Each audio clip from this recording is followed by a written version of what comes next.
ეს კითხვა იწყებს ხოლმე მოკაკუნებას შიგნიდან. რისთვის არსებობ, რა გინდა რომ შექმნა, რა სარგებელი გინდა მოიტანო. აი ჩავაჭირეთ, მარტივად რო ვთქვათ, ხო, რაღაცა პერიოდი, შედეგებს ვთქვით, ძალიან მაგრები ვართ და სხვა არაფერი არ გვაინტერესებს. რაღაც პერიოდის მერე, იმიტომ რომ ადამიანები ვართ და იმიტომ რომ სულიერი არსებებიც ვართ, ეს კითხვა იწყებს ხოლმე მოკაკუნებას შიგნიდან.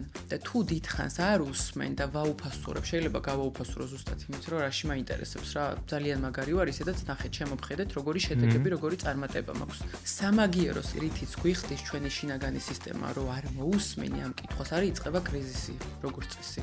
და კრიზისი, რასაც ეძახიან ხოლმე იგივე ეგზისტენციალურ კრიზისს, ასაკთან მიმართებაში განსაკუთრებით აქტუალური ხდება, 40+-დან შემოდის, თუ მანამ არ მოусმინე, კიდე რაღაცას გახვალ ჰონად, მაგრამ თუ მერეც არ მოусმინე, მერე შინაგანად ვიწყებთ რეგრესს, იმიტომ რომ ამ კითხვაზე პასუხის გაცემა არის მნიშვნელოვანი ადამიანისთვის.